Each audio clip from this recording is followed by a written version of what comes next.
warahmatullahi wabarakatuh. Alhamdulillah nahmaduhu wa nasta'inuhu wa nastaghfiruh wa na'udzu billahi min shururi anfusina wa sayyiati a'malina. Man yahdihillahu fala mudilla lahu wa man yudlil fala hadiya lahu. Asyhadu an la ilaha illallah wahdahu la syarika lahu wa asyhadu anna Muhammadan 'abduhu wa rasuluhu wa safiyuhu wa khaliluhu. Addal amanah wa nasahal ummah wa jahada fi sabilihi haqqa jihadih. Ikhwa fillah rahimakumullah, keluarga sejuk Nurul Hayat yang dirahmati Allah Subhanahu wa taala.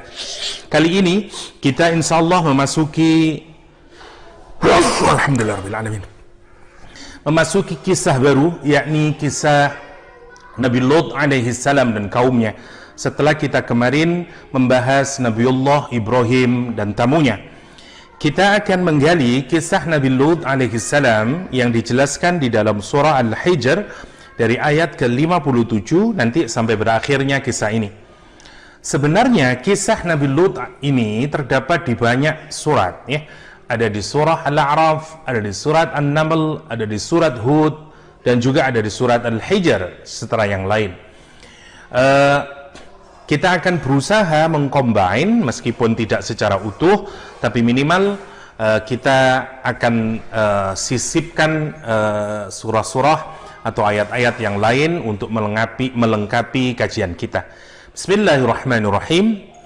Qala fama khatbukum ayyuhal mursalun qalu inna ursilna ila qaumin mujrimin. Ayat ini diawali dengan pertanyaan Nabi Ibrahim alaihissalam kepada para tamunya dengan pertanyaan ma khatbukum ayyuhal mursalun.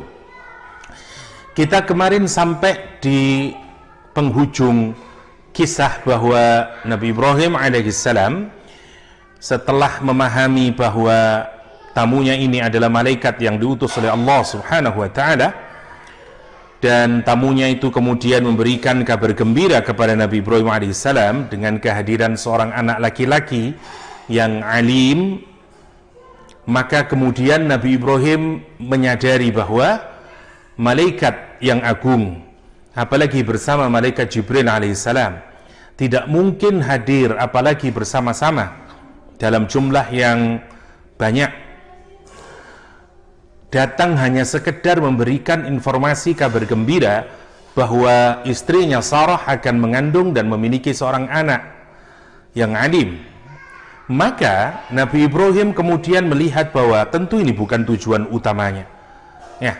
Karena itu Nabi Ibrahim di ayat yang ke-57 ini kemudian bertanya kepada para malaikat itu. Nabi Ibrahim berkata, qala, kata Nabi Ibrahim alaihissalam, fama khatbukum, maka apakah urusan yang sangat penting, ya, bagi kalian semuanya itu, ayyuhal mursalun, wahai orang yang diutus. Kata urusan yang penting itu saya terjemahkan dari kata fama khatbukum. Kata khatbukum sebenarnya berasal dari kata khutbah. Khotobah, menyampaikan, mengungkapkan. Tetapi khotobah adalah mengungkapkan atau menginformasikan sesuatu yang sangat penting, karena pentingnya sesuatu itu menjadi opini, menjadi pembicaraan masyarakat atau komunitas yang ada di situ. Karena itu kemudian khutbah sebenarnya secara kebahasaan haruslah membicarakan urusan-urusan komunal, urusan sosial yang penting on weekly basis, pada setiap minggu. Sebenarnya itu kalau kita lihat ide sosial dari Islam, mengapa kita menyelenggarakan sholat Jum'ah, salah satunya hikmahnya. Maka khutbah itu adalah sesuatu yang penting, informasi yang penting, dan karena penting menjadi pembicaraan masyarakat. Karena itu lamaran, engagement, di dalam agama Islam dikenal dengan istilah khitbah. Karena kalau seseorang melamar itu urusan yang sangat penting, dan kemudian pasti dia akan menjadi pembicaraan masyarakat di sekelilingnya. Karena itu dikenal dengan khitbah. Nah, dari kata itu Nabi Ibrahim menyatakan ini mesti ada urusan yang penting. Yang urusan itu mestilah urusan komunal, urusan sosial, bukan urusan pribadi-pribadi. Karena malaikat turun, apalagi dengan jumlah yang banyak, tidak mungkin ngurusin urusan pribadi. Itu jenius Nabi Ibrahim.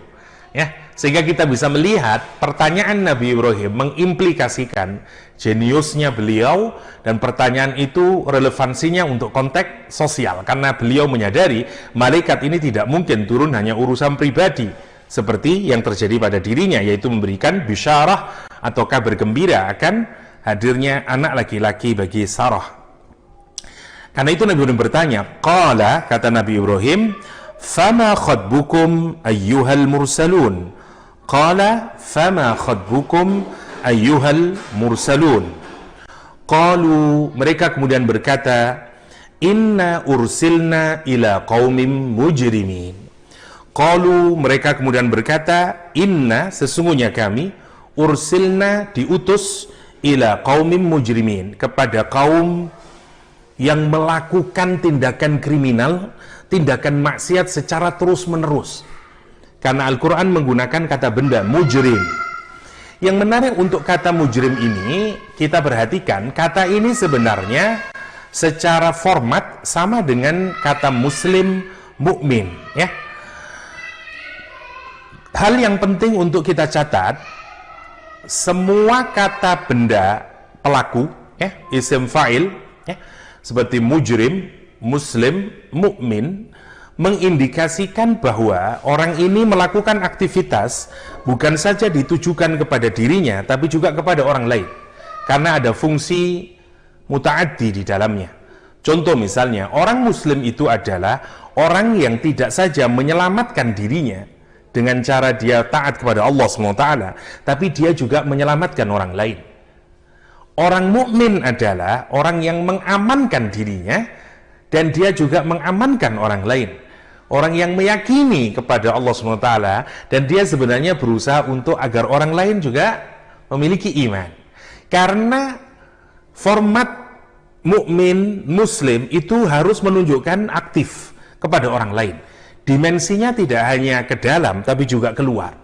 Karena itu ketika Rasulullah mendefinisikan orang mukmin, apa kata Rasulullah SAW? Orang mukmin adalah, orang muslim adalah orang mau menyelamatkan orang lain dari lisannya dan dari tangannya. Al-muslim man saliman min lisanihi wa yadihi. Begitu juga dengan iman, dimensinya harus keluar. Karena itu Rasulullah SAW menyatakan, imatatul ada fit tariq. Ya, membuang duri di jalan adalah iman. Adalah iman. Itu yang benar untuk kita pikirkan. Maka mujrim adalah orang yang melakukan kriminal tidak saja dirinya sendiri, tapi dia juga menyebabkan orang lain juga melakukan perbuatan kriminal. Dia juga mengencourage orang lain melakukan kriminal. Bayangkan ya, ini dari kata kaum mujrimin kita bisa melihat konteksnya. Jadi masyarakatnya kaumnya Nabi Lut itu adalah masyarakat yang tenggelam dalam kriminal, dan masing-masing orang saling mengencourage, membiarkan terjadi kriminalitas itu masif. Bahkan seakan-akan digambarkan mereka itu saling bersepakat dan saling mendukung untuk melakukan tindakan kriminal. Dari mana kita bisa menjelaskan itu? Dari pilihan kata mujrimin di dalam Al-Quranul Karim. Masya Allah. Kriminal apa yang mereka lakukan? Kriminal yang belum pernah dilakukan oleh makhluk sebelumnya di dunia ini, yaitu nanti yang kita kenal dengan istilah sodomi atau homoseksualitas. Sebenarnya Al-Quranul Karim memberikan dan menggambarkan karakter umatnya Nabi Lut dengan gambaran yang banyak. Misalnya kita lihat di ayat-ayat yang lain, umatnya Nabi Lut itu digambarkan dengan kaum mujrimin, kaum musrifun, qaumun tajhalun, qaumun adun. Ya. Jadi satu, kaum musrif, kaum mujrimun, pelaku kriminal, ya, yang kriminalitasnya dilakukan secara masif. Yang kedua, kaum musrifun, orang yang melampaui batas, berlebih, keterlaluan di dalam berbuat maksiat kepada Allah SWT. Ya, melampaui batas ya belum mau maksiat. Musrifun, ya, yang berlebih-lebih dia dalam berbuat maksiat. Yang ketiga disebut dengan qaumun tajhalun, orang yang terus-menerus tidak menggunakan akal sehatnya karena dia dikuasai oleh syahwatnya. Kalimatnya Al-Quran menggunakan kata kerja qaumun tajhalun untuk menunjukkan sesungguhnya mereka ini tidak jahil. Mereka tahu kalau itu salah. tapi terus dia melakukan perbuatan yang membodohi dirinya sendiri itu. Ya, dia tahu kalau sebenarnya ini tidak natural, ini tidak sesuai dengan fitrahnya, tapi dia terus lakukan karena dia tidak bisa mengontrol syahwatnya. Karena itu Al-Quran menggunakan kalimat qaumun tajhalun. Quran juga menggunakan kalimat qaumun adun, kaum yang melampaui batas. Ya, melampaui batas. Di dalam apa? Kemaksiatannya kepada Allah SWT. Allah menggambarkan, atau Al-Quran menggambarkan bagaimana kondisi masyarakatnya Nabi Lut alaihissalam. La illa ala Lut, kecuali keluarganya Nabi Lut. Jadi ditanyai para malaikat yang datang berkunjung sebagai tamunya Nabi Ibrahim alaihissalam, maka kemudian para malaikat itu bertanya, kata dia, sesungguhnya kami ini diutus ke Lut, ke kaumnya Nabi Lut. Kami ini memang akan menghancurkan, tapi bukan kaummu Ibrahim, tapi kaumnya Nabi Lut alaihissalam. Sebenarnya Lut ini gini ya, dulu Nabi Ibrahim itu punya saudara 3, namanya Ibrahim, Haran, sama Nahur. Ya, 3 orang ini. Nabi Ibrahim kemudian menjadi nabi, dipilih oleh Allah, mengajarkan dan mendakwakan tauhid di kotanya, yaitu di Babil atau di Babilonia. Dan kemudian sebagaimana yang kita ketahui bersama, beliau dibakar dan kemudian expel, dikeluarkan ya dari Irak. Nabi Lut kemudian keluar dari Irak, diikuti dengan Sarah yang nanti menjadi istrinya Nabi Ibrahim. Maksud saya, Nabi Ibrahim diusir oleh masyarakat dan rajanya pada saat itu, karena raja kalah di dalam berdebat, raja kalah juga dalam semuanya berargumentasi, sampai kemudian menggunakan kekuatan, dibakar, tapi Nabi Ibrahim diselamatkan oleh Allah. Maka kemudian Ibrahim diusir, ya. Ibrahim diikuti oleh Sarah yang menjadi istrinya dan diikuti oleh Lut. Lut ini sebenarnya adalah putranya Haran. Jadi dia ini Nabi Ibrahim pamannya Nabi Lut alaihissalam. Maka mereka keluar dari Babilonia bersama-sama karena Lut mengimani ajarannya Nabi Ibrahim alaihissalam. Nanti ketika Nabi Ibrahim bersama Sarah menetap di Kanaan di Palestina, Lut juga dijadikan nabi oleh Allah SWT, dan Nabi Lut terus meneruskan perjalanan. Untuk konteks sekarang, insya Allah Nabi Lut itu berada kalau sekarang di daerah Jordan, yang nanti di Laut Mati, ya. Ada 5 kota nanti yang menjadi medan dakwahnya Nabi Lut alaihissalam, ya. 1 Sodom, 2 Sa'bah, 3 Su'ud, 4 Gomorrah, yang terakhir Dauha. Dan Sodom ya, adalah kota yang paling terbesar. Karena itu nanti amaliyah yang dilakukan oleh umatnya Nabi Lut ini dinisbatkan kepada nama kota paling besarnya Nabi Lut alaihissalam, yaitu Sodom, sehingga dikenal dengan Sodomi atau Sodomi, ya. Sodomi, bukan Sotomi, tapi Sodomi, ya, Sodomi. Oke, kita kembali lagi. Illa ala Lutin, jadi perintahnya sudah jelas. Malaikat menyatakan kepada Nabi Ibrahim, kami diutus ke kaumnya Nabi Lut, dan kami akan binasakan mereka semuanya, kecuali illa ala Lut, kecuali keluarganya Nabi Lut alaihissalam. Keluarganya Nabi Lut tidak ikut, dia apa? Dihancurkan oleh Allah SWT. Inna lamunajjuhum ajma'in. Inna lamunajjuhum ajma'in. Ya, kami telah kecuali ala Lut, ya, keluarganya Nabi Lut. Atau ada yang menafsiri ala itu dimaknai yang lebih lebar, ya. Jadi dia ngikut pengikut-pengikutnya atba, ya. Jadi bukan hanya keluarganya Nabi Lut dalam pengertian hubungan darah, tapi juga ada yang memaknai dengan adba, pengikut-pengikutnya Nabi Lut alaihissalam, ya. Inna lamunajjuhum, sesungguhnya kami akan menyelihkan mereka semuanya. Siapa yang beriman kepada Nabi Lut, mengikuti ajaran agama Nabi Lut alaihissalam, agama Islam pada saat itu, mereka diselamatkan oleh Allah subhanahu wa ta'ala, ya. Tetapi nanti Al-Quran menyatakan illam ra'atahu, kecuali istrinya Nabi Lut alaihissalam. Istrinya Nabi Lut tidak termasuk yang diselamatkan oleh Allah Subhanahu wa taala. Qaddarna innaha laminal ghabirin. Kami telah tentukan innaha, sesungguhnya imro'ahnya Nabi Lut alaihissalam, istrinya Nabi Lut, laminal ghabirin, termasuk orang yang akan dimasukkan ke dalam golongan mereka yang dihancurkan oleh Allah Subhanahu wa taala. Jadi menarik ya. Jadi ada ini yang harus kita perhatikan. Sebenarnya begitu mereka menyatakan akan menghancurkan kaumnya Nabi Lut, kalau kita baca, menarik, Nabi Ibrahim itu berusaha kuat untuk merayu malaikat. Ya, maka Nabi Ibrahim berusaha merayu, apakah kalian itu akan membinasakan negeri jika terdapat 300 orang yang beriman kepada Allah SWT? Enggak, kata Nabi Ibrahim. Bagaimana kalau masyarakatnya itu ada 200 orang beriman? Kami tidak akan menghancurkan. Bagaimana kalau ada 40 orang yang menghancurkan? Kami tidak akan menghancurkan. Kata dia, bagaimana kalau terdapat 1 orang beriman? Kata dia, tidak. Nabi Ibrahim berkata, di sana itu ada Lut alaihissalam, dan seterusnya dan seterusnya.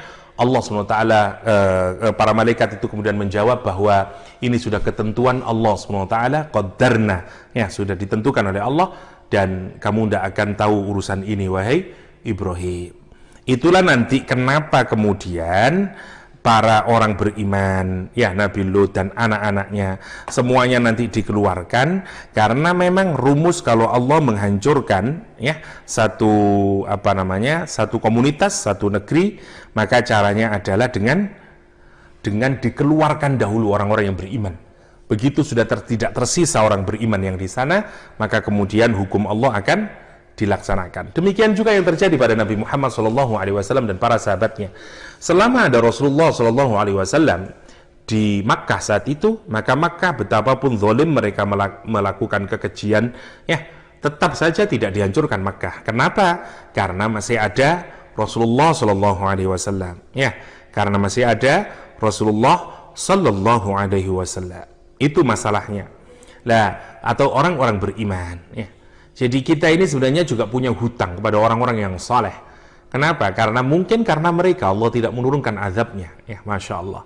Masya Allah. Karena Allah kalau mau menurunkan azab yang itu berlaku masif, maka orang berimannya dikeluarkan oleh Allah SWT.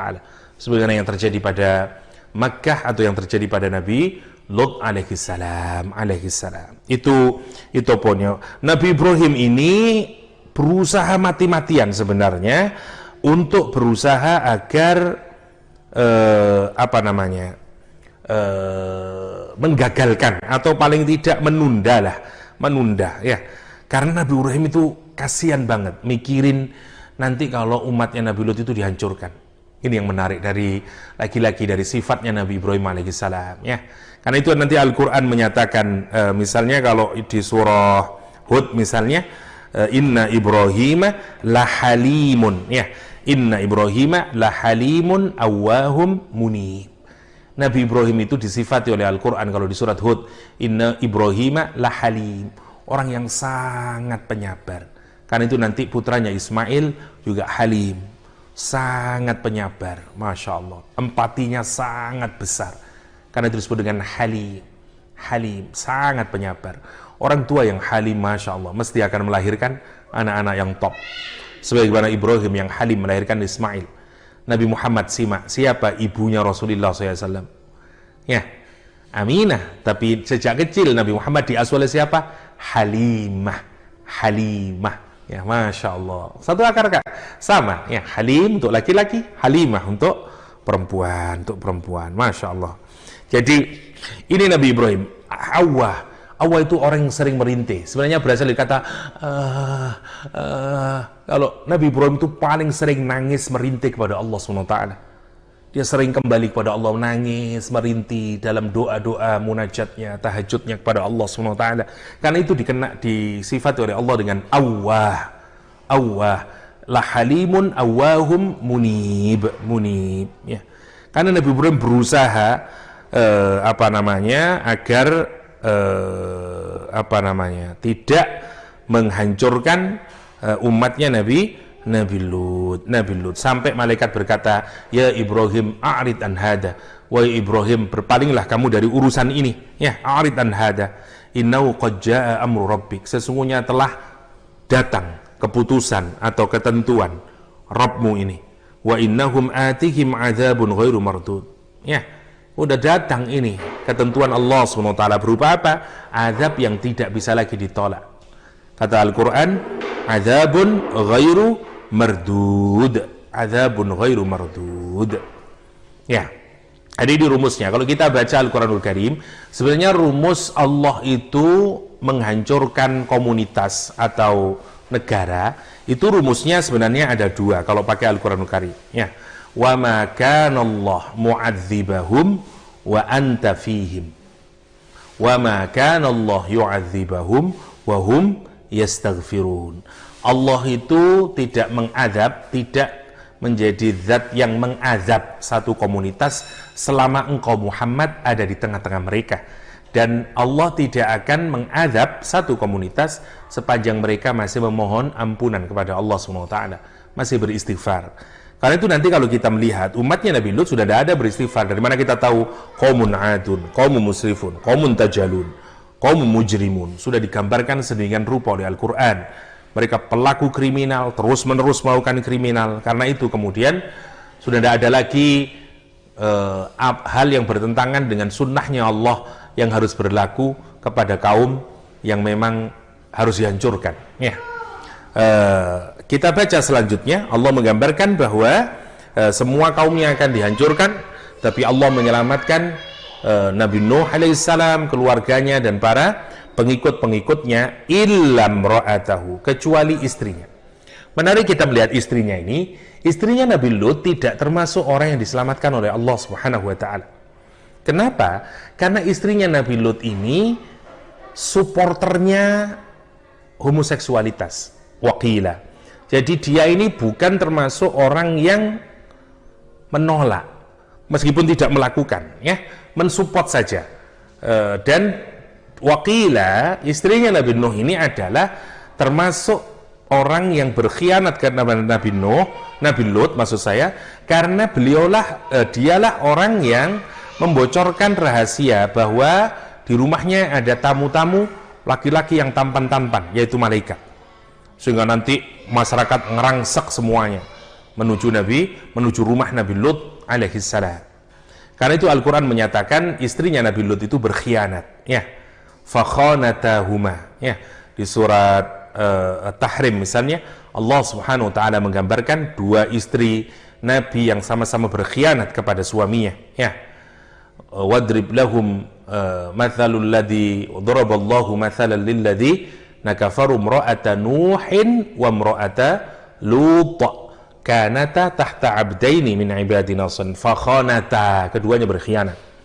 Dan apa khianatnya? Khianatnya itu membocorkan rahasianya, dan yang kedua ikut mensupport. Pertanyaan saya, kenapa kok bisa mensupport? Gini ya logikanya. Kita ini jangan menyangka bahwa waduh, berarti Nabi Lut tidak bisa dong jadi suami yang baik. Berarti Nabi Lut tidak sukses dong dakwanya, istrinya sendiri aja tidak bisa. Misalnya begini ya. Kita juga harus melihat bahwa sekali lagi hidayah itu miliknya Allah SWT. Hatta seorang Nabi tidak bisa memaksakan dan memberikan hidayah. Satu. Yang kedua, bahwa kadang-kadang pengaruh sosial itu jauh lebih kuat dibanding pengaruh dalam rumah. Sehebat apapun keluarga, rumah itu, tapi kalau lingkungan di luar itu buruk, itu bisa merontohkan semua yang sudah dilakukan di dalam rumah. Itu yang harus kita camkan. Misalnya begini ya, ini Nabi Lut alaihissalam bersama keluarganya hidup di tengah masyarakat yang Al-Quran menggambarkan mujrimun. Bahkan nanti kalau kita baca ayat-ayat yang lain, mereka itu melakukan perbuatan fahisyah ini, ya, perbuatan yang belum pernah dilakukan, yaitu narrijala syahwatan, kata Al-Quranul Karim, ya, melakukan perbuatan yang belum pernah dilakukan umat sebelumnya. Menarik, ya, mereka itu bahkan melakukan di tempat publik. Dan nanti bayangin, bersama-sama mereka datang ke rumahnya Nabi Lut, meminta para tamunya Nabi Lut itu untuk diberikan kepada mereka, dan mereka akan melakukan perbuatan perzinaan masif itu. Masya Allah, tidak ada malu-malunya. Kan itu Quran menyatakan musrifun. Ya, udah melampaui batas mereka di dalam maksiat. Ya, Masya Allah. Masya Allah. Kan itu sedih nanti Nabi Lut alaihissalam. Lut alaihissalam. Mari kita lihat dulu. Yang menarik, kalau kita perhatikan di ayat ini, kenapa istrinya Nabi Lut termasuk orang yang tidak diselamatkan? Karena begini logikanya, normal dan tidak normal sebenarnya kalau kita lihat di masyarakat itu tergantung dari berapa banyaknya orang. Kalau di Indonesia orang yang makan nasi adalah orang yang normal, maka orang yang tidak makan nasi di Indonesia adalah orang yang tidak normal. Ya, di Barat orang yang makan nasi, katakanlah di negeri yang misalnya tidak mengkonsumsi nasi, maka yang makan nasi menjadi tidak normal. Maksud saya begini, kita ini mendefinisikan normal dan tidak normal itu sebenarnya tergantung majority. Sekarang bayangkan kalau kita hidup di negeri, di lingkungan di mana orang meyakini bahwa homoseksualitas, sodomi itu sebagai perbuatan yang absah saja. Semua orang melakukan itu, kampanye masif, televisi menyiarkan, semua orang menganggap itu bukan hal yang buruk, biasa saja. Bayangin, apalagi kalau kita ini, apalagi ibu-ibu ya, misalnya dia punya teman arisan, teman hangout, dan segala macamnya lah mungkin, ya, punya tetangga, dan seterusnya.